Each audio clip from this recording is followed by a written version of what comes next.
But we'll turn to politics here in America for a moment. After 14 failed votes and a dramatic Friday night on Capitol Hill, Kevin McCarthy is House Speaker this morning. The California Republican won the gavel late last week on his 15th try after finally reaching a deal with the detractors from his own party that involved several major concessions to the far-right Freedom Caucus.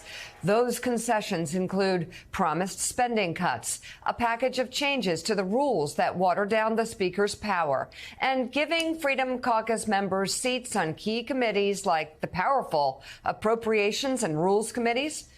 McCarthy also agreed to a rule giving a single lawmaker the power to force a vote to oust the sitting Speaker in the middle of the term. Republican Congresswoman Nancy Mace of South Carolina was asked yesterday on Face the Nation about whether the caucus can work together after what took place last week. The Speaker has reportedly given the Freedom Caucus, that ultra-conservative faction, a third of the seats on the powerful Rules Committee, which controls which bills make it to the floor. You've called Matt Gaetz, one of its members, a political D-lister and a fraud. You've sparred with Marjorie Taylor Greene. I'll show our viewers part of that and let them interpret your meaning. How are you going to work with these folks to get anything done for the American people?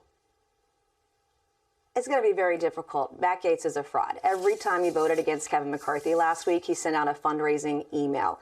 What you saw last week was a constitutional process diminished by those kinds of political actions. Yeah. And it was a mess. I mean, it was really like a bunch of children fighting. Well, fist fights. I mean, are you kidding me? Broke out on the floor. But, you know,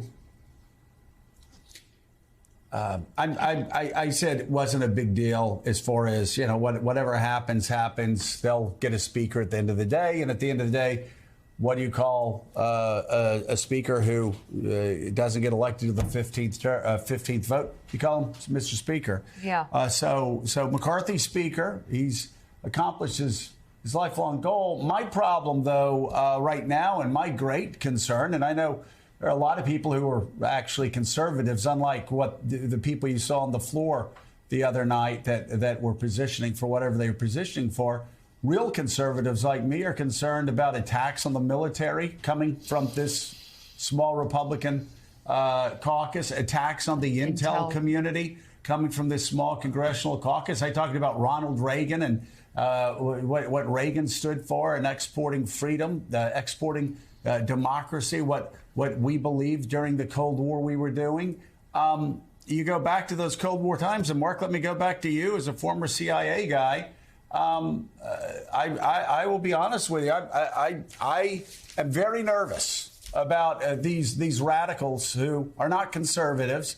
They are isolationists. They're insurrectionists. A lot of them are weirdos. A lot of them are freaks. They have bizarre views of government. Nothing conservative about them. And this is from the Wall Street Journal editorial page, considered by, I think everybody to be one of the most conservative editorial pages in America. And it says defense is now a GOP target. This is from their editorial this morning. As we reported Saturday, Speaker Kevin McCarthy's deal with GOP dissenters puts defense spending on the chopping block. No less than Jim Jordan, spiritual leader of the House Caucus, Freedom Caucus, confirmed this in response to a question on Fox News. The reality is, the Wall Street Journal editorial page says, that is, if defense is cut, what will go first is spending for operations and maintenance to sustain military readiness, as well as money for the weapons to deter China. It is worrisome that some Republicans now are joining the progressive calls to shrink the military as the world grows more dangerous. We have Vladimir Putin, Mark, threatening nuclear war. We have China threatening Taiwan. We have North Korea openly saying they are going to continue nuclear tests with the hopes of being able to target the United States of America. And their missile program and nuclear program grows closer and closer to doing that. And a lot of these people that put McCarthy over the top at the very end, They want to cut military, and they want to go to war on our intelligence communities that keep us safe.